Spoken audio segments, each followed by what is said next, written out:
Okay, great. Hi, sorry people, we're just starting a second late. Hello. We're just getting situated. Two. Okay, whatever. That's fine. Okay, just sitting up here. Hi, okay. You have the volume up on that one? Done. Well, you might want to keep it Yes. on just to test it. Okay, all done. All right, sorry about that. So that's 30 seconds in. Usually setting these things up on this live on our YouTube, on our telephone, isn't always the best. Okay, welcome in, welcome back, guys. Tonight is Thursday. We're doing a introduction or discussion about the crop. So this is a chicken anatomy class time. This is fun stuff. It's important information to know. I usually give these lives 5 minutes or so before it begins. So if you're watching it off after it's live, just click forward to about 5 minutes where we start. Okay? All right, cool. So, as usual, I'll introduce myself to new people coming in here, and this nice lady here will introduce herself. My name is Chris. I'm Angela. That's right, and we are the Dinosaur Omelet people. We are. Would you like to tell them the whole story? Because I always do this. We encourage people to become more self-sufficient, learn new skills for themselves, for their family, and just to better your quality of life. And great ways to do that is through producing foods, whether it be meat, eggs, vegetables, through plants, lots of ways of building, making things with your hands. Practical knowledge. Yeah. Applicable knowledge. That's why we do all these nice informational classes. If you guys are new, go check out the live section. There's a million classes that we've taught how to hatch eggs, chickens, quails, all these different skill sets you can learn, and we taught here. We're a small hatchery. We hatch quail, jumbo Coturnix quail, has a food-producing, egg-laying critter, which are very productive. Mm-hmm. In fact, if you're wondering, I always tell you guys, go check the description. I got these cool pamphlets we wrote on how to do that. It's like, a how-to Q&A 25. There's a bunch of stuff down there in the description, educational, good quality material that we usually give out to our customers who have no experience so they can, get going and understand how to do that stuff. Mm-hmm. And they become pretty proficient pretty quick because it's not hard. Yeah. Most of this stuff's not hard. And what we're going to talk about tonight is not hard. We're talking about what is the crop or what really is in your chicken's crop. And that's actually a good skill to have. I think people take that for granted because it's pretty simple and people are relatively familiar with it, but I don't think they understand some of the more nuanced details that make it potential for illness or injury. And other birds have crops, like the quail, the ducks, the turkeys, they have crops. Different birds, they have crops. And I'll be raising crops this spring. It's a farmer joke. Okay. Anything else you'd like to mention? I don't think so. I mean, we also have our Dino Puff Silkies. Which we'll be featuring this Saturday at 10 a.m. at the Lancaster Hatchery in Elizabethtown, Pennsylvania. Mm-hmm. So if you're out our way, feel free to stop by. Yeah, we'll be there in person. We'll have a bunch of our silky pullets. And there'll be chicks there as well. And egg, what are they called? The blue egg layer chicks, Americanas, will be there as well. Yeah, and it's a great place to visit and lots of pet supplies there. Yep, cool. All right, great. So that's a Saturday.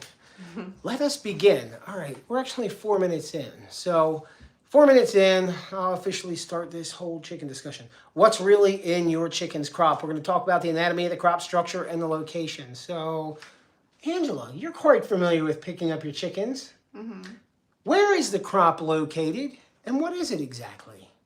So the crop it's like at the base of their neck. It's right along their esophagus. Technically, it's on the right side of the esophagus. It's like a pouch, but it can, at times when it's really full, look like it's in the middle. If it's like half full, it'll look like it's to the side.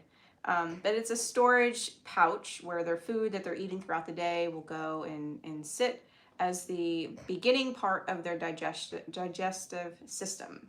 That is correct. So it is a storage area. However, like she said, it's the beginning of the digestion. That crop isn't just a bunch of, like, holding in your cheeks. Mm-hmm. And you guys, if you have chickens, you picked up a chicken, you might pick it up in the afternoon and be like, ugh, What's that squishy? Am I hurting the chicken? Do you hurt the chicken when you touch the crop? You don't hurt the chicken, but it can be uncomfortable, especially, if you press on it, then they could regurgitate what they ate. That's not good. So that's not good. Yeah, that's uncomfortable. Yeah, but we'll talk about inspecting the crop in a minute. So what is a crop? Yes, it's the initial part of their digestion. So the crop actually has its own little microbiome. There are organisms down there that are going to do pre-digestion as well as enzymes. So just like us, when we chew our food, there's salivary enzymes. That's what's happening. Mm-hmm. You're digesting your food. Hey, Taco. Hi. Taco. Yeah, so just like us, there are enzymes that are happening before the food's even getting to the stomach to start breaking down some of the starches or whatever. So the chicken has that in their crop. So they're taking it in there.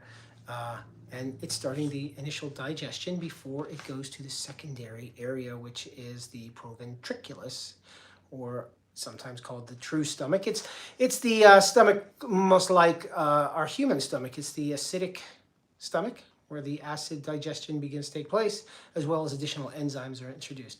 But I don't want to get too deep into that.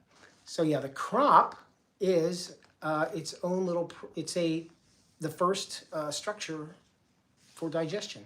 And real quick, hey, I just wanted to make sure that sound check. If you guys are hearing us okay, could somebody just drop in the comments that you're hearing us fine? They should be hearing us. I'm not even using this mic. Well, we've had some issues in the past with sound, but continue, please. Sorry for interrupting. Oh, no, that's fine. Yeah, so yeah, the crop is your first initial place for digestion. You have a microbiome in there, a little microbiome, just like in the stomach. So our digestive tract, chicken digestive tract, all through it, there's microorganisms that are aiding in the digestion of food. Oh, thanks. Thank you. Yeah, so the digestion, and this is, I don't know, I like science and I like biology, and it's really fascinating. So it's not the acid in your stomach that's doing all these wonderful things. It is helping, but a lot of the digestion is taking place by these microorganisms that are breaking down the food and synthesizing different compounds, etc., from their byproducts. But they're breaking down the food to make it prepped for the long trek down the digestive tract. And it starts with the chicken anyway, in their crop, whereas for us humans, it starts with our chewing up here. Okay, enough of that chewing sound. Some people hate chewing sounds. Mm-hmm. All right. Oh, right. I forgot to mention this. I take notes with all these things. The crop is also going to regulate the transit of food. So they're not just swallowing it, it's all going down. The crop is going to hold that food, and it's going to regulate the timing that the food's going down into their stomach, and then into the gizzard, and then into the small intestines for the full digestion. Right? Mm-hmm. If you guys have any good chicken questions or chicken stories, pop in the comments. I love hearing interesting stuff. Now, I act goofy on these videos. I'm an animated person. Mm-hmm. That's just my personality. I'm not stupid, but I don't think anybody thinks that. Well, life is short, and I got nobody to impress, and I like being happy. They might just think you're silly. Well, I am silly. Thing. Yeah, because you see people on the internet always act serious. Anyway, but learning should be fun. It should be engaging, and it should never be intimidating. If there's something you don't know, that's not the time to shy away from it. That's when you say, "Oh, I don't know." There's nothing wrong with that. Okay? And this, I don't want to get sidetracked, but this may seem like a simple subject because, everybody knows what a crop is. Well, at least most everybody who has a chicken. But it does have specific function, and there are things that can go wrong, and if it's not functioning properly, and if those, if things do go wrong, then it can be a stress on you, and it's especially a stressor on the bird. Right. So. All right. So function of the crop, key points. Initial digestion starts here with enzymatic breakdown and the introduction of some other organisms. It's a microbial environment, and it's regulating the transit and the distribution of the food down to the gizzard. It's holding it. It's a little storage pouch, like she said in the beginning. All right. What should be in a healthy crop? Angela W. How does a healthy crop feel and look? And how quickly does it fill up? What's going on? Well, it'll fill up throughout the day. So as the chicken is collecting foods, eating foods, it'll continue to fill up throughout the day. So in the very beginning of the day, the morning, it should feel, if you touch it with your hand, should feel pretty empty. Like you'll feel their esophagus and maybe their breastbone. And then at the end of the day, you'll feel it, and it might feel like the size of a golf ball if they were able to eat, eat a lot, or it might be like a small lump. Just depends on how much they were able to eat. And it should contain the nutritious foods that they need for the day, which could vary in types of foods. If they're free ranging with supplemental feed, then they might have some grasses and grains and grit, which is like little rocks. If they are drinking water as well, which they should be, then it's going to feel like a little mushy, because there's also going to be fluid in there from the water. Does that answer your question? I think that does. Well, healthy crop, yeah. Normal content. Consistency should be pretty uniform. Unless you're saying a little golf ball. It shouldn't be hard. If it's hard, that's probably indicative of what's called an impaction, an impacted crop, right? We don't like that. It should be pliable, but not like fluid. Yeah, and the only reason, maybe like if they had just drank a bunch of water a few moments ago, and then you pick them up and start like poking the crop, then it will probably feel mushy because that water's still sitting there and some of it hasn't passed through. But as the water disperses into the body, then it won't be squishy like that for very long. But Correct. All right. Any visual stuff to know about? I mean, you can see the crop sometimes for sure when it's filled. Yeah, after you'll they see eat. that bulge in the throat. So again, you guys, your chickens, you're probably used to seeing that. If you have birds, you're like, oh, okay, they eat, that's the crop, it's filled. But this is good information for anybody who's new to these birds, or if you're thinking about getting chickens and trying to learn about them. This is an important thing to know. Actually, the crop is very important because, when an illness is happening with a chicken, that is one of the very top 5, I would say, potentials for illness is a crop issue. Yeah, you can. Hey, Verno, we're talking chicken crops. Yeah, and sometimes, so if they're ill, if your chicken is ill, then a lot of times they become lethargic and they stop eating and drinking, or at least eating and drinking as much as they should be. And if this is going on for a couple days, then their body weight will start to drop. But you can tell if they're eating and drinking properly way before they lose, any kind of potential weight. They have weight loss from an illness just by when you're putting them away for the evening. Just touch their crop and see how full it is, and just inspect by touch if there's food in there. If they're not eating, you're going to feel their esophagus and it's going to feel empty. And that would be a concern if it's the end of the day, because that would tell you they didn't eat that day. Yeah. So then that's an early indicator that something's up, something's going on. They might be acting pretty normal still, but the next day or two afterward, they're going to start becoming lethargic because they probably will continue to not eat.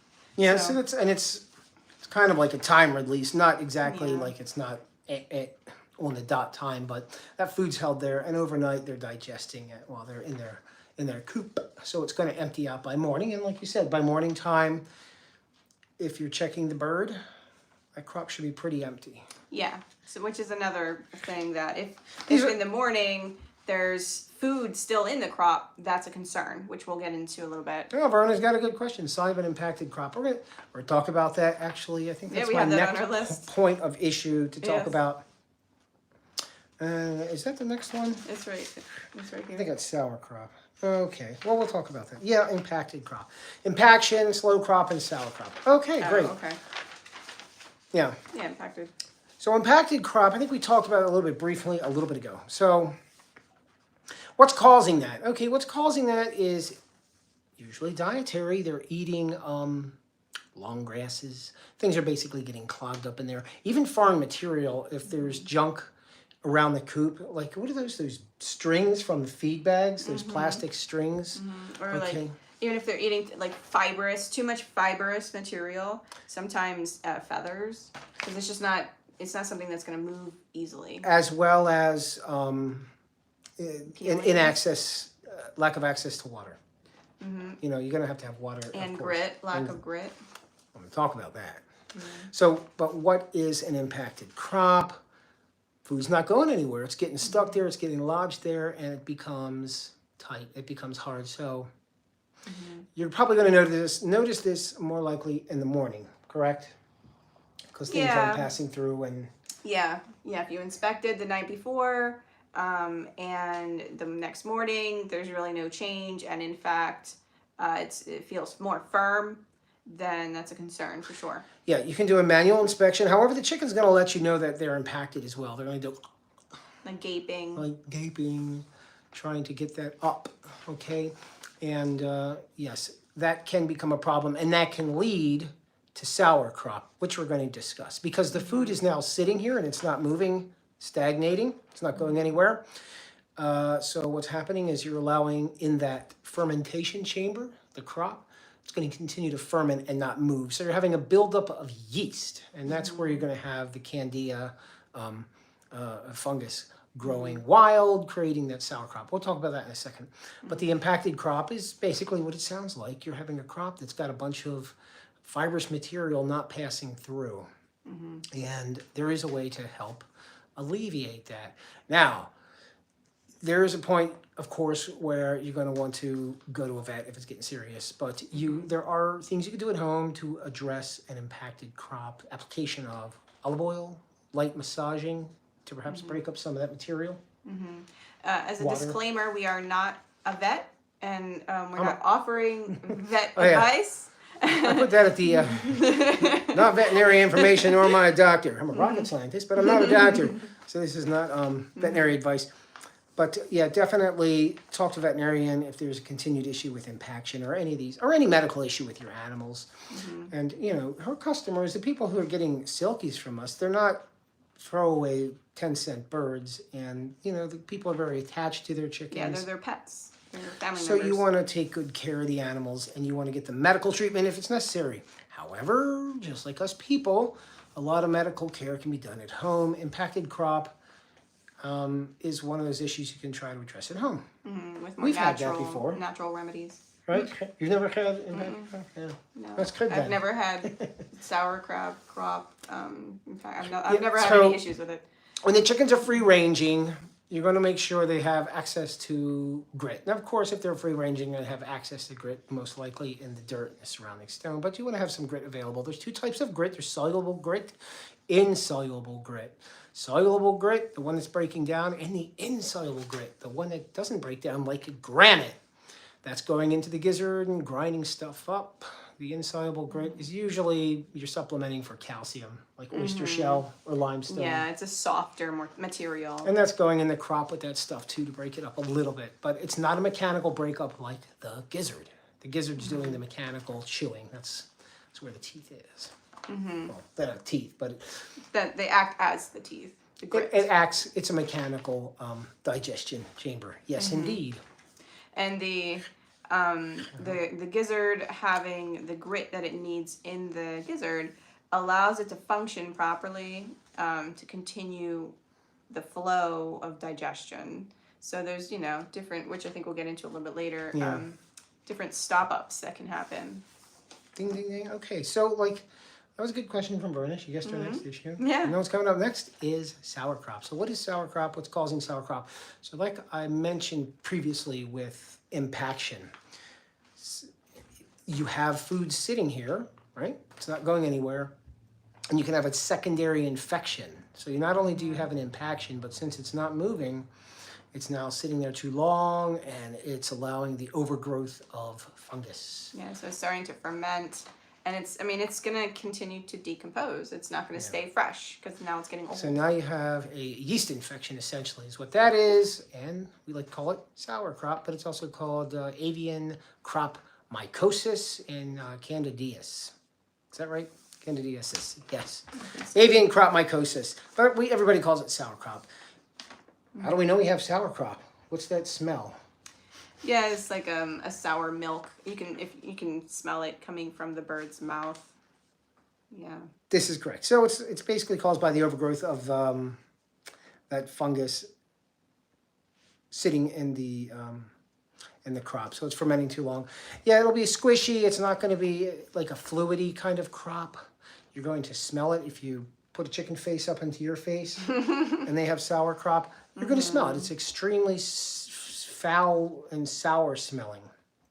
Yeah, there could be, their energy may drop, they might start losing weight because their body is now, there's been a stop, red light to their body. They're not getting the nutrients and stuff that they need, the body to function, because it's stuck here in the crop, and now there's an infection going on in there, so the body's being deprived of what it needs. So it's going, their body, the chicken is going to become lethargic and System may start breakdown. losing weight. Yeah, you're going to see all of these. I'm a systems guy, so I always talk about things functioning as a system and not as independent parts.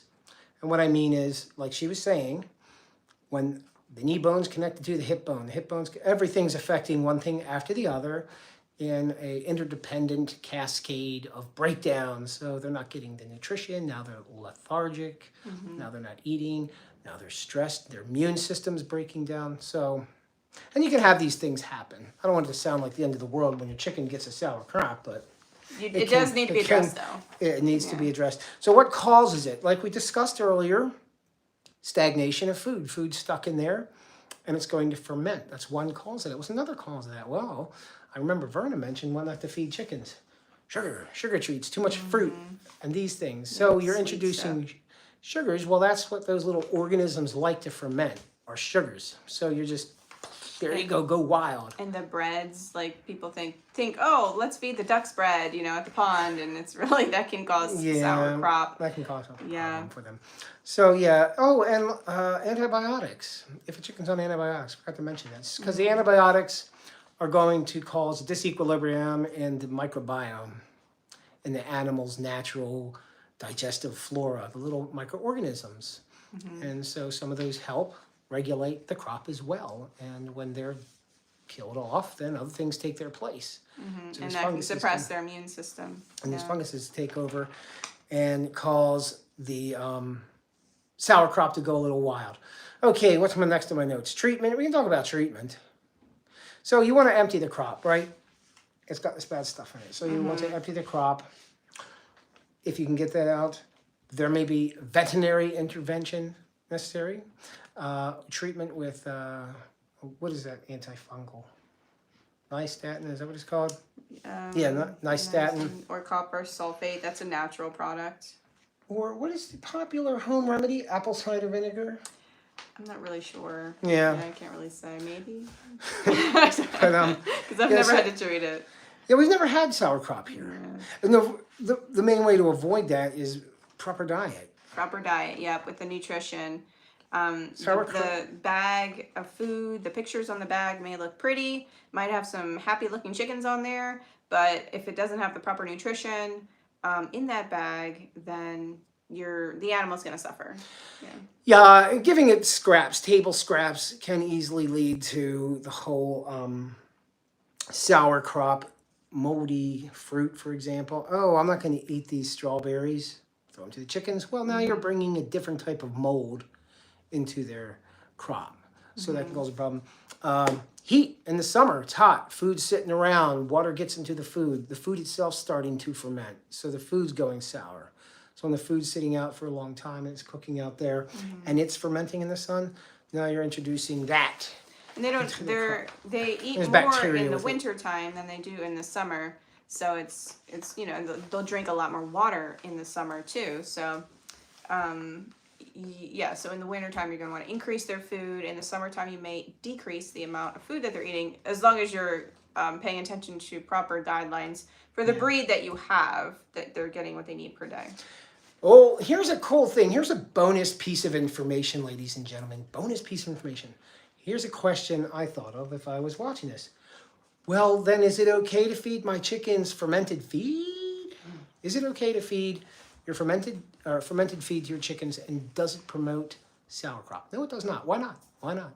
Well, when you're fermenting your feed, it's in an acidic bath. Okay, there's no oxygen. You have an anaerobic little critter down there, the what do they call it? Lactobacillus. And it creates an acidic environment. Nothing's growing in there except those little dudes. And they're fermenting it. And their fermentation's different. It's not a yeast fermentation. It's bacterial fermentation. And I don't want to get into the nuance of that. but that food will be safe, and what they're producing is their metabolic byproducts are usually quite beneficial. Well, they are beneficial. Yeah, it's very good for their immune system, and in fact, I believe there is something here. I think we'll get to it, but when we talk about feeding them proper food, probiotics is such a beneficial thing to their health and their daily food intake, and will boost their system and how their body, how hardy their internal function is. And that's that fermented food. And I encourage anybody watching this to go verify this information. You know, I do a lot of reading and I recount a lot of this stuff, so I'm not talking off the top of my head. This is good information. The probiotics. So the animals have access to a lot of organisms they're introducing to their body through their natural diet. They're eating in the dirt.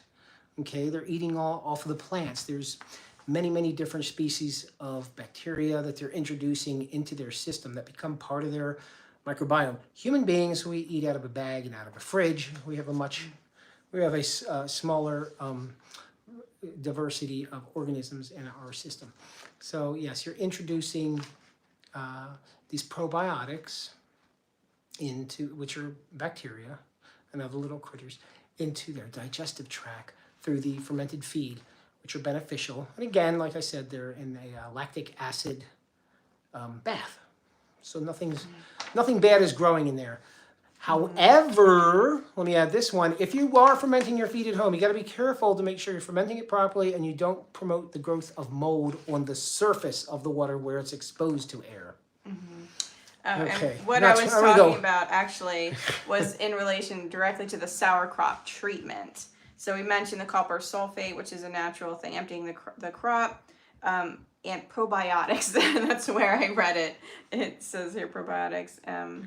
You want to, after sauerkraut treatment especially, is to reintroduce probiotics into the system. Which you can do, supplement it over the counter or with the fermented feeds. And again, these things, impacted crop, sauerkraut is now, it's becoming an infection. Very important to treat. If not, then may be fatal. Yes. So make sure to take care of that. Because it's free range. Things are growing out of control. Okay, I'll briefly talk about this other point called slow crop. So that's not quite an impacted crop. Things just aren't moving fluidly, and it's not emptying out into morning. And it could be easily confused with an impacted crop. Oh, they're not transporting food out of the crop. It's there in the morning. It didn't empty in the nighttime, so it must be impacted. Possibly, likely, however, it could be a slower process caused by another illness. They could have an infection that's impeding the motility of the digestive process. So you want to make sure these birds aren't suffering from other illnesses such as parasites, organ issues, and of course stress-related problems. Ma'am? Yeah, and just a few other reasons why the crop may be slowing, emptying slowly. Could be stress, illness, if it's really hot, just if they, like you mentioned, illness that maybe you're not aware of. Yeah. Okay, super. Great. Oh, this is good stuff. All right. Again, if you guys are watching this later, if you're listening to me talk and you have a question, stick it in the comments. We always get to your questions. All right, number 5 point, the importance of balanced feed and access to grit. Balanced feed, I think that should be pretty self-explanatory. The animal needs a complete nutrition to function optimally.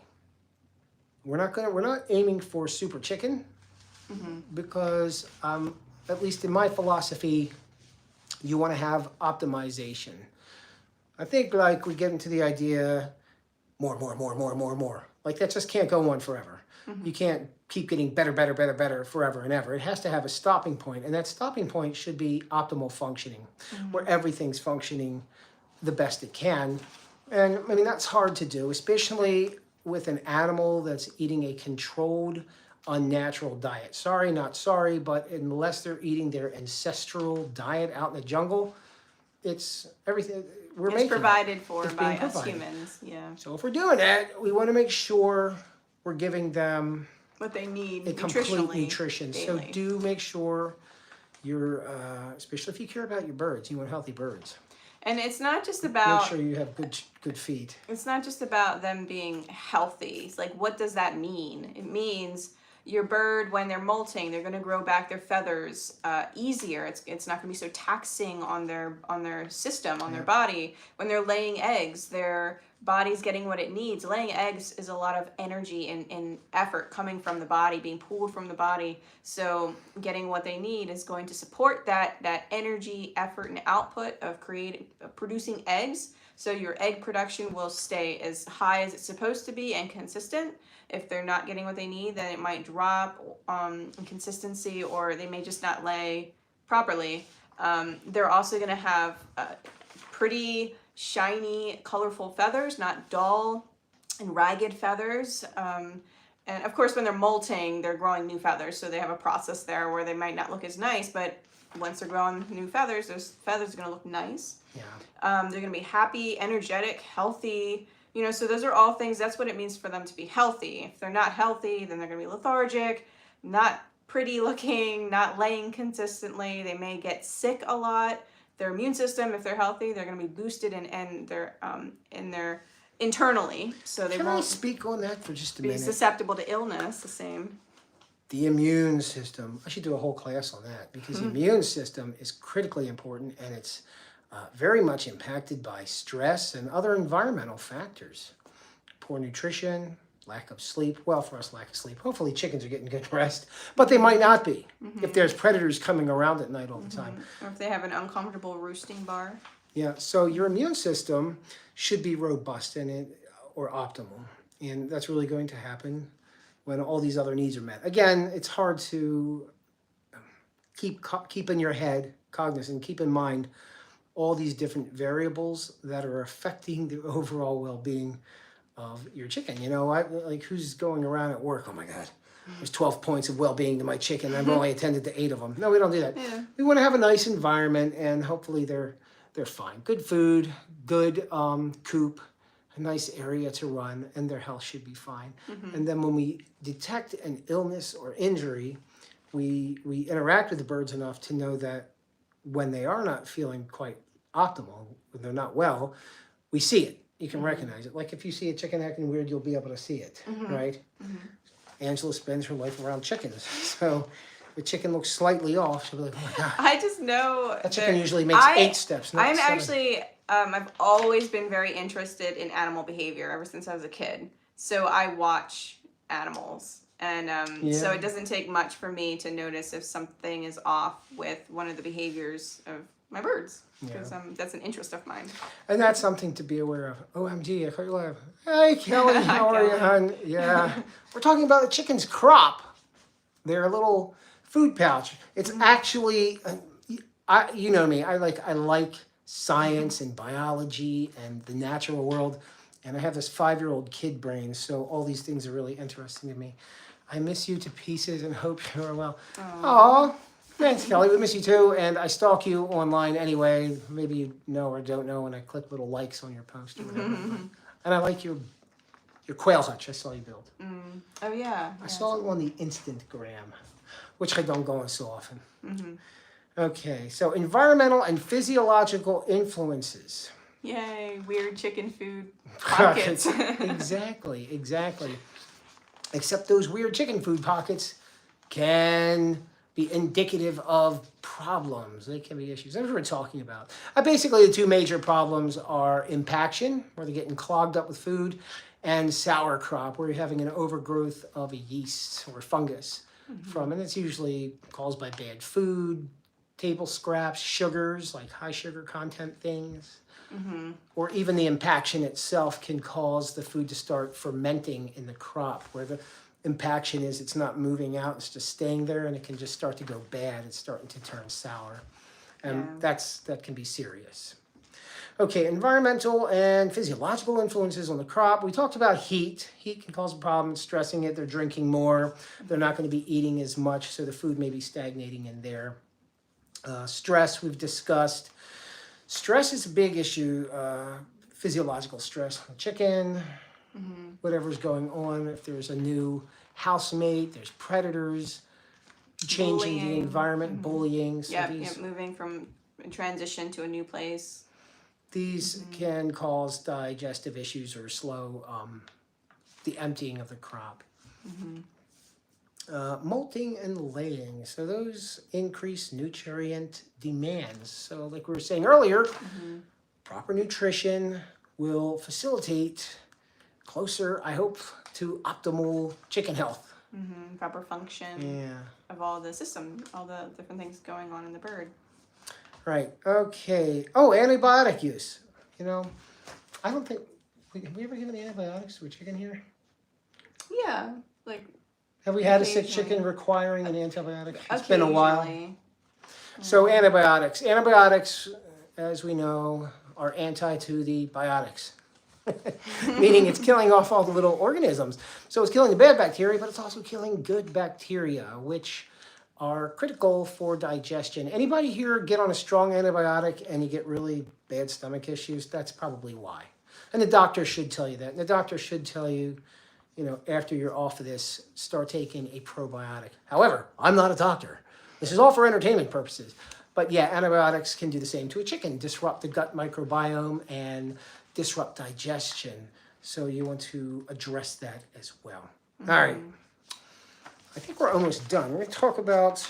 Yeah, I think a big reason our birds are...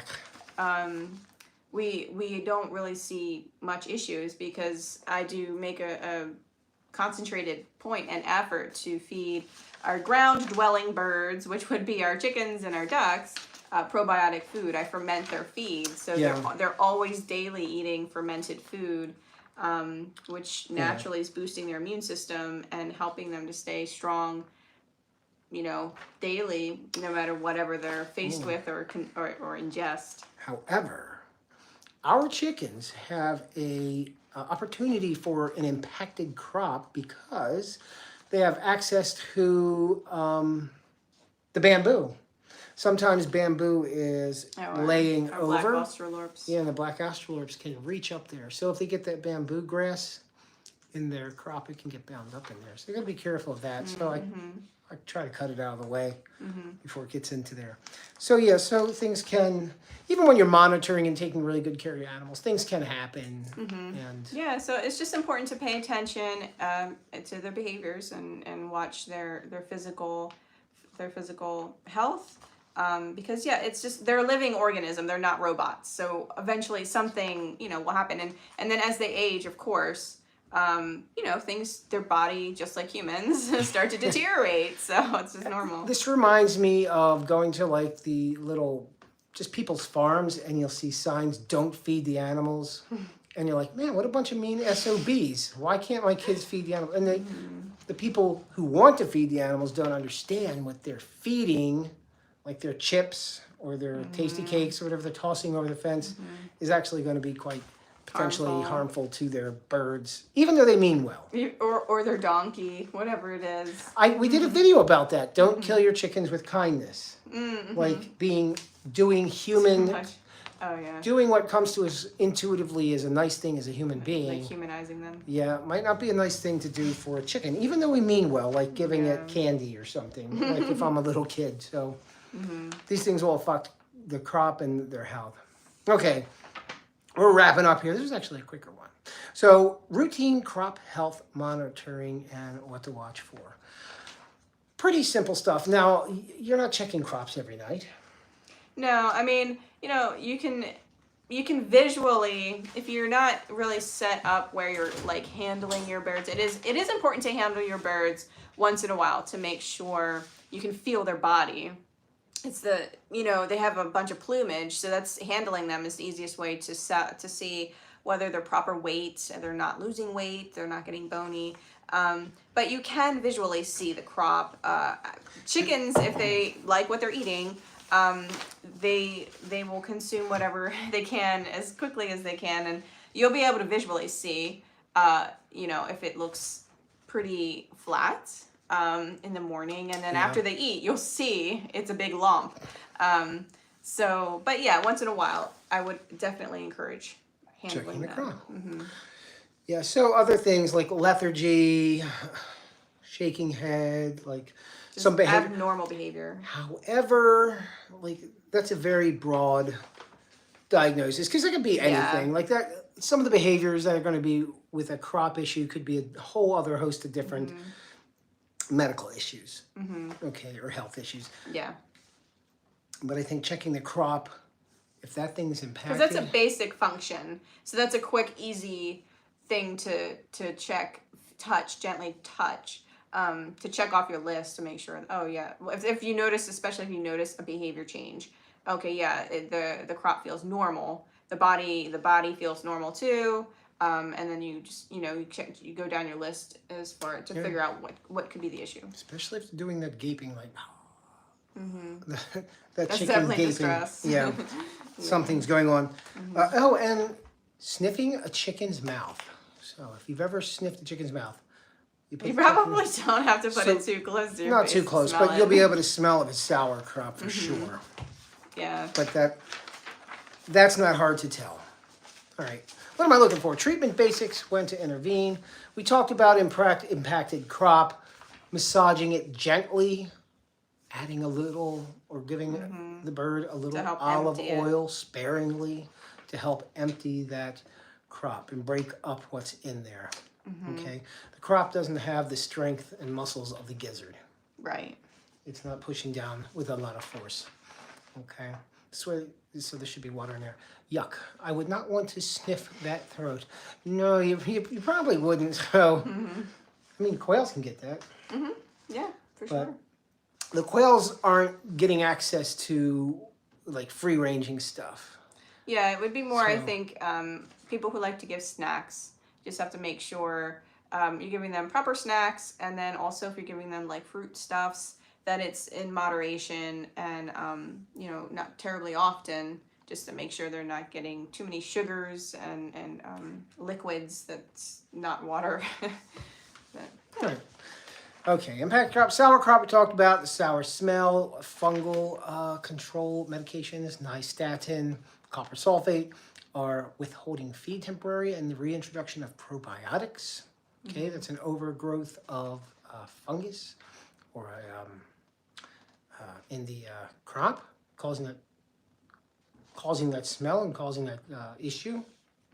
Which again, that's why we don't feed them sugar. Sugar's going to feed that critter. So, like the fruits, the heavy fruits, or the moldy fruits, not make good. sure it's It's going to lead good to fruits. sauerkraut very potentially. And it's fun to give them melon rinds during the summertime. They love it. They love pecking the rind of a watermelon or cantaloupe, but just make sure it's not too much or too often to prevent any issues with crop. Okay, so and lastly, I guess with this treatment stuff, always talk to your vet. Issues should be taken to the old vet because sauerkraut can kill the bird. So you don't want that lingering as an illness with your animal. Take them to the vet. Okie dokie. Should we talk about preventative practices? I think we did a lot of that stuff already. Talking about a complete feed, like a quality feed, a feed that's meeting their nutritional needs, providing the appropriate grit, what not to feed them, the long strands of grass. I can't keep talking about sugary fruit, but don't feed them sugary fruit or moldy stuff. That's going to cause the instigation of fungal growth. If you have certain foods that's long that you want to feed them, just chop it up so that it's nice and small, easy to pass through. All right. Ooh, and interaction. Handle your birds. Pick them up, touch them, get to know them, recognize their behavior. You have these animals and you're interacting with them all the time. And most people, though, if you're doing any animal husbandry and you spend any time with them, you recognize their behaviors and you understand when they're happy, when they're not happy. I can tell when my pig's not feeling good. I spend a lot of time with my pigs. So you spend time with the chickens. But yeah, when you spend time with the animals and you handle them, you begin to understand what their baseline is, like their health baseline, what they're normally going to be doing. And when they're not feeling well, you'll also be able to tell. So follow your instinct or your gut in that case and investigate further. If you think something's off, it's better to check. And yes, Dolly Pig. I'll put a video up today of Dolly Pig Yeah, you should do on one of these platforms because I was playing with her today. But yeah, follow your gut. If your animal you think is not doing well, pursue that. You know, double check, investigate. That's so hard. I'm dying of thirst. Yeah, so yeah, it's definitely important to watch them, and yeah, I mean, I think we covered everything. Behavior, food. Down below in the description of this video, I have a chart that I drew, which is a little illustration of a chicken and the digestive system. We did a digestive system video, I guess, 8 months ago. It was a while back. But it's a simple chart showing you the different parts of the digestive system. It's pretty interesting, and it goes over all this stuff with a little bit of degree. I'm glad you came in, Kelly. I know what time is it in your neighborhood? Because it's almost like 9 o'clock here. Yeah, I think 9:15 it's 9:15 here. It's probably 6 or 7 over there. 9:17. Probably 7 something out there. Yeah, so it's 9 o'clock right now. 9:15. Today we went to a cave. We went bike riding.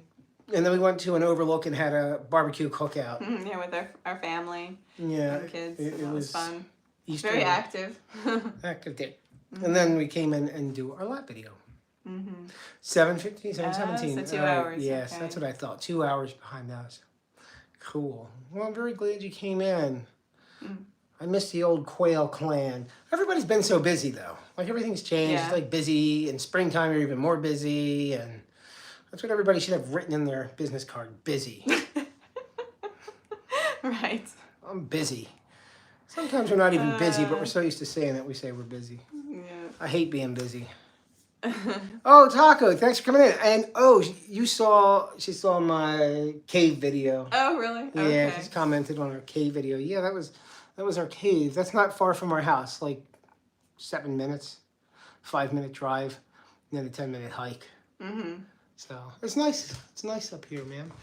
Okay. Yeah, but if anybody's new watching our channel, or if you haven't yet, please subscribe. You will be directly supporting and helping us toward our goal with educating you guys and encouraging you guys in your journey with being self-sufficient and learning skills. Like the video if it was helpful for you.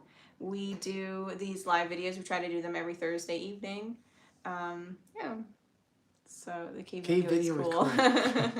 Yeah, it was neat. I wouldn't go into that cave for the longest time because I'm so claustrophobic, and I've seen all those people getting stuck in cave videos, so that added to it. God.